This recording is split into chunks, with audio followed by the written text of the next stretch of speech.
Right, what's going on here? I've managed to set up my work desk. It's not completely set up yet, but here I am. I'm actually at the computer and I've made a space. Sitting on my parallel bars. So I'm forced, when I get to my computer, I'm forced to sort of climb over the bars and use my arms and pull myself up a bit. But the nice thing is, I can work here and stay standing and use the bar to put my leg up, stretch a little bit, and just stay a little bit mobile. So that's really helped. And then it's right here next to my sleeping space. This is where I sleep. So down next to me on the floor, that's where I sleep. And I'm just literally able to pull myself using the bars in the morning, get to the computer. Anyway, I've just been setting up, gradually expanding my space, my personal space, which for many months now, when I left work on medical leave, my personal space, I hadn't. I was so ill that I ended up sleeping on the floor in the living room because I was so weak and crashing that it didn't make sense to try and get ready for bed when I was trying to be active during the day. I'm going to move this music aside a minute. Actually, I'll just turn it down a minute. So, I wanted to put this live stream on while I was busy doing some stuff to just quickly document the transition that's happened from me suffering the disease to now suffering the regression of the disease and building my strength back up. Which doesn't mean that it's not a linear pathway where you're getting stronger. It's more of a your energy capacity starts to normalize to near normal levels, but it's unsustainable. So the brain cannot stay functional for long, and then you have these crashing periods. Hi Lil Shep, hi Hello Kitty, hi Mandy, hi Debbie. Oh my goodness, I am so proud that I have what seems like a bunch of ladies online. Hi Lizzie, I'm surprised. Okay. Hi Timothy, hi Ben. Okay, everyone's coming and announcing themselves. So just let the music pause for a bit while I just recalibrate and get myself switched on. Okay. So just to recap where I was, about in end of December, literally I thought I was dying. I knew something was very, very wrong. Hi Debbie Stuckey, she says, I love your videos. Thank you so much. I do very different videos. It's all raw content. I used to do a lot of underwater swimming videos because I love underwater and I love medicine and anatomy. So this is what I do as a hobby. I study medicine, I study anatomy, physiology. There is me underwater, like with my spleen, my immune system, and that one is the hormone system, the endocrine system. And over here we have the lymphatic system, and over here is the musculoskeletal system with my current hip replacement, which has turned bad. Now this hip replacement, I'll just wander over to the painting a second. I'm going to pull you out of the power core and just wander over. I'm sitting on my parallel bars, my gymnastics bars, because this is the way I've chosen to set up my computer setup now. Because I have difficulty walking. So my living space is literally this room. I sleep on the floor next to my desk, and then I can toddler crawl up the furniture when I need to. There's my unicorn at the table, which I use for trundling the pool. So anyway, this painting is a hip replacement. It's a mood painting, right? Anatomy art. And I'll just go in closer to show your hip replacement. So this hip replacement is what I'm wearing in my body. Actually, that's my hip, right? And it's gone bad. And there's disease coming out of it, which has turned metastatic. It spread throughout my body and made me very, very ill. And they gave a couple of diagnoses for it, but the reality is, when you label for this disease, they turn around and they say, sorry, there's nothing we can do. You're just going to end up progressively more disabled and disfigured in life, and that's the end, kind of thing. There's no treatment, there's no cure. And I wasn't going to live with that, because I thought, I've lived in my body longer, I know my body, I'm going to fight this disease back. And so surgery is happening in 6 weeks' time now. I've got 6 weeks until surgery, which means that I'm going to try and bank some blood ready for surgery, that if something happens and there's major blood loss and everything, I've got a backup supply of my own blood, which is already trained, logically, it's already trained to carry on fighting the disease. So I have to build up strength for donating my own blood. Well, how does that happen if you're weak and you can barely walk and you're crawling around and you're crashing for 3 days at a time? I'm on the floor, unable to get up, unable to cook for myself, unable to get dressed, so I'm living in the same set of clothes for days until I smell bad, and then I'm like, I can't cope this anymore, I have to change. So how do you build up strength when you're that weak? Well, that's what I titled in the video, Yang therapy and Qi is what I need to do to build up strength. Thanks, Brother Bear. I've actually seen you in the chat stream a few times, but my attention span, my ability to focus is so it's better than what it was. So in previous live streams, I didn't acknowledge because I just didn't have the capacity to look into my screen and focus on anyone in particular. So I would just do my own things. I'm documenting what I'm doing in order to recover from this disease, so that later on, when I get through it, I can edit something down into bite-sized chunks that are easy to understand, follow, for other people to follow if they're going through something similar. And because it doesn't matter whether it's cancer or whether it's this aging, like you're getting old and you're aging and your joints are going. It doesn't matter whether it's fatigue. They all have very, very similar progression mechanics. The mechanics of disease progression is the same in all of us. And if you can interrupt those pathways and stop disease progression and build up your strength, then you can start to fight it back. And that I need to focus on in my future goals for editing out videos. I still want to do my art, but my art is focused on the body. And so here I have like a sculpture of the brain, which looks really nice at night. Actually, it looks really nice at night. And actually my plasma ball brain has been really lighting up in the last few days and the last month, because apparently we're in this solar cycle at the moment of extreme geomagnetic behavior, and my plasma ball has been just going nuts. So I'm feeling it as well. So there's another thing that's happening. I'm following this channel called Stefan Burns, Stefan with an F, not H, and Burns, Burns,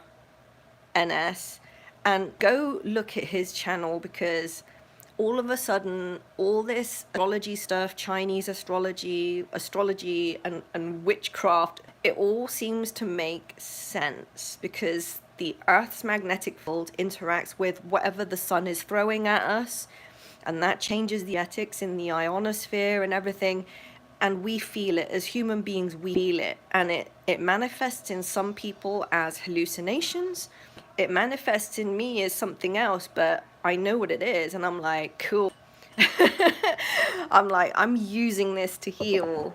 So because I know what it is, I'm like able to harness it and make use of it in time, which is great. So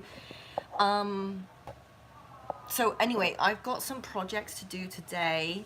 This is coming up in the future. I've got my editing bench set up with my parallel bars, and I'm going to be producing video content, edited video content soon. I'm not ready for it yet. I can't sit at the computer for any length of time yet. But I'm getting it all ready. Also, one of the things that really sucks about being this ill is things start to clutter up around you, and you start to end up, your personal space becomes small, everything else is crowded, and you can't focus on anything.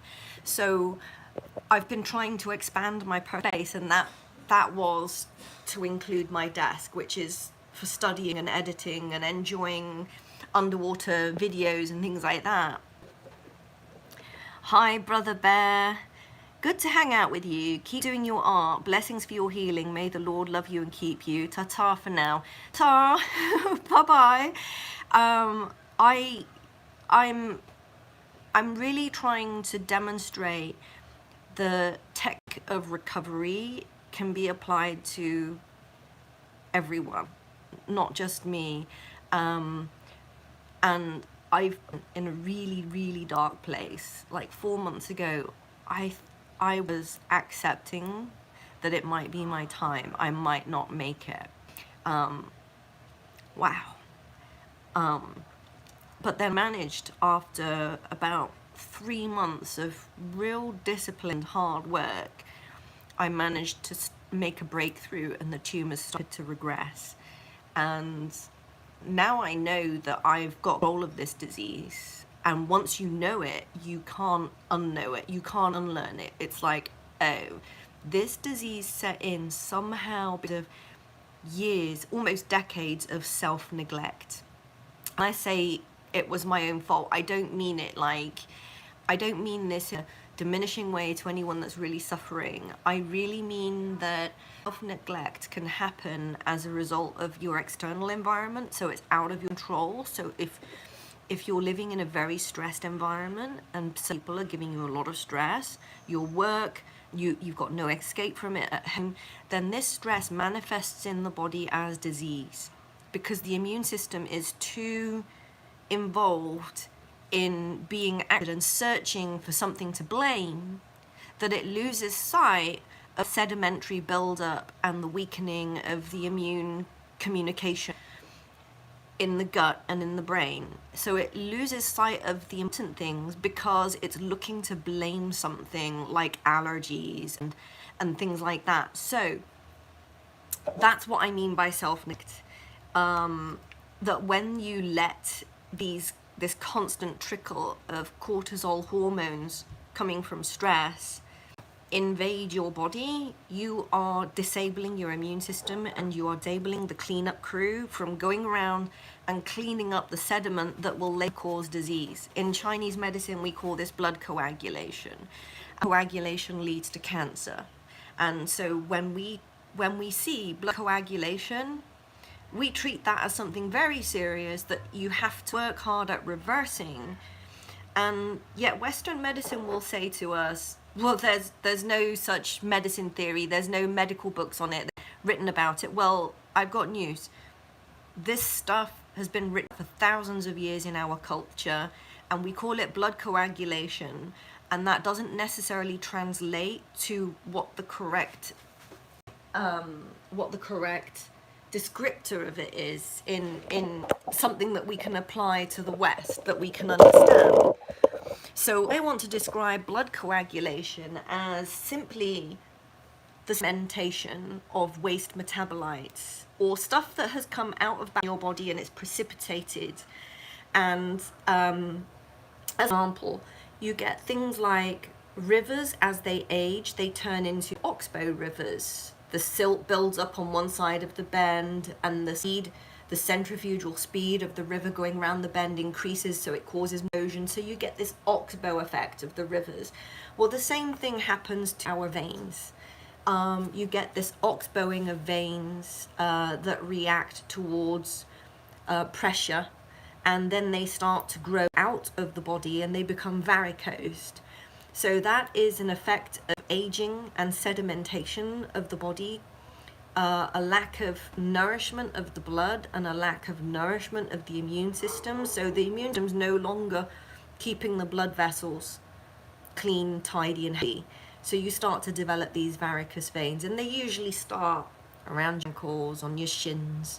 So I noticed these signs happening on me, and I'm like, oh, I really need to get that cleaned out and circulating again.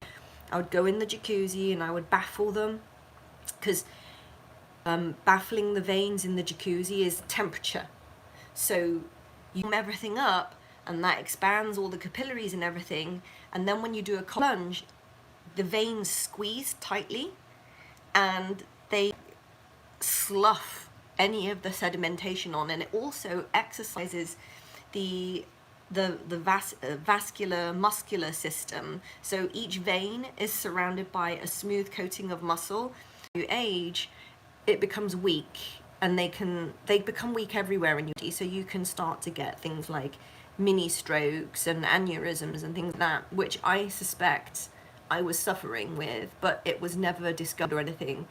And the reason why I suspect that was because my mental breakdown was so severe in times of my life, quite recently in the last 7 years, that I've had seizures, I've had migraines, and I never used to suffer with anything like that. I suffered with speech loss as well for a couple of years. And I sense now when things are going to happen, I sense when it's coming. And then I knew, okay, I have a blood flow disorder in my brain. I need to fix it. I need to find a way of fixing it. So I did. And actually, that was a bit of a turning point, because when I was able to work on my brain and heal my brain by learning about it and doing what I could to change the flow pattern in my brain and change the stimulation pattern in my brain, when I did those things, it increased my energy capacity to stay awake and not crash. So it wasn't hard work, but I had to be disciplined at it. And I've spoken enough for now. I'm going to get really tired if I speak much more. So I'm going to go off and I'm going to do my stuff. And I'm going to call it quits for now. I've got a lot of projects to do. So I'm doing some shelving over here. I built a wishing well the other day, and it'll all come together and I'll explain what's happening. But I'm pleased I've made it this far. Just over the last month, I wasn't streaming much verbiage at all, because while I was fighting back the tumors, became very, very painful, because the tumors are insulated by fat. They grew in the fat. My particular tumors happen when the acid levels in my body from the disease rise to the point where my body has to neutralize that, and it leaches calcium out of my bones and turns the disease sites, which are hiding inside the fatty tissue, into these fossils. So my fatty tissue fossilizes, and as I fast and I go into nutritional ketosis and I end up burning up that fat, those tumors are no longer insulated from my nerves, and because there are no bursas or anything like that against the nerves get serrated by these fossilized tumors, and so I lose my ability to stand and I fall. So over the last month I've been fighting this, and with that constant nerve damage, because it's like a tide. You get the tide of energy coming into your body from the the glutamine and the glucose from eating. Like 20 minutes after the glucose is released into your body, and the not malignant cells, but the diseased mutated cells, they steal that energy first because they're not sharing the cells in the body that need the energy. They are mutated and they are on a primitive metabolism. So they steal this glucose faster than anything else, and they ferment it and produce all this acid which pools in the body and then grows the tumors. So I've been interrupting this time wave daily by controlling my eating to start with, and then as the tumors come out of the fatty tissue, I've been smashing them down with the clappers or with the meridian comb. Clappers work really well for down pretty deep.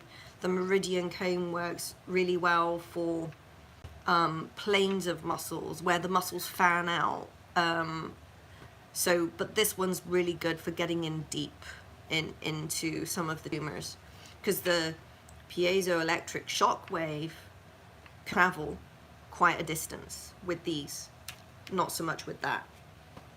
But I'll explain that in another video. So I've been doing a lot of that, and I have definitely regressed the tumors, but now, because my bones are kind of bull and they have been fracturing, I'm building up strength, and that is a different phase of this journey. I mustn't fast as much, but when I do eat, I have to make sure that it's nutritionally giving me the ingredients to make new blood. I need to build up my blood bank, and not just blood.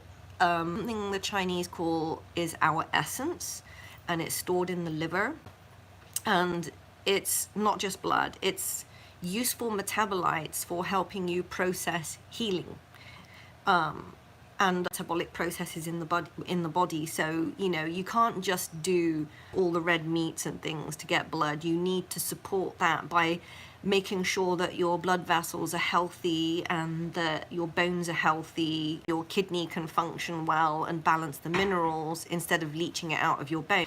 So there is a bunch of herbal recipes called yang therapy that I do to help build up my my essence bank in my liver. So as an easy rule of thumb to remember, when you do things like coffee is a stimulant, but what coffee is actually doing is it's heightening the speed of release of these metabolites from your liver. So it's accelerating, and it's effectively depleting what you build up in your liver. So if you're chronically fatigued, coffee, just avoid it, because it's actually going to deplete you faster than the energy you can produce. So it's going to make you crash more. So I've been doing, as part of the yang therapy, a lot of spicy teas, because it's the spices that contain the metal element you need to build up in your liver. And the essentially, we're talking about neurotransmitters. So the ingredients that create the smaller chain molecules in your body, the hormones, the peptides that you need to bind with vitamins and things. So when you're producing blood and you're building up your strength, we think about ourselves as nourishing our essence. And what that really means in a qualitative Western terminology is you're building up your fuel reserve to produce hormones and neurotransmitters. It's not something that you can necessarily produce in your own body. You can't produce them out of, if you are putting yourself through a same foods diet, same foods day after day, you're not getting a lot of these essential micronutrients that contribute to stimulating hormone release, producing those hormones, producing the neurotransmitters to enable the speed and flexibility of your brain and neuroplasticity. So yeah, in Chinese thinking, we call this essence, but the real explanation is a lot more complex. So I've been doing that for the last 2 weeks. I've been focusing on yang and qi therapy, and it's working. I'm now productive. I'm actually productive. I have my desk set up, so I'm so proud. And the productivity is going to go up. I'm going to do a bit more down on the floor building shelves today. So I think I'll just go away and do that now and just go offline for a bit. Bye.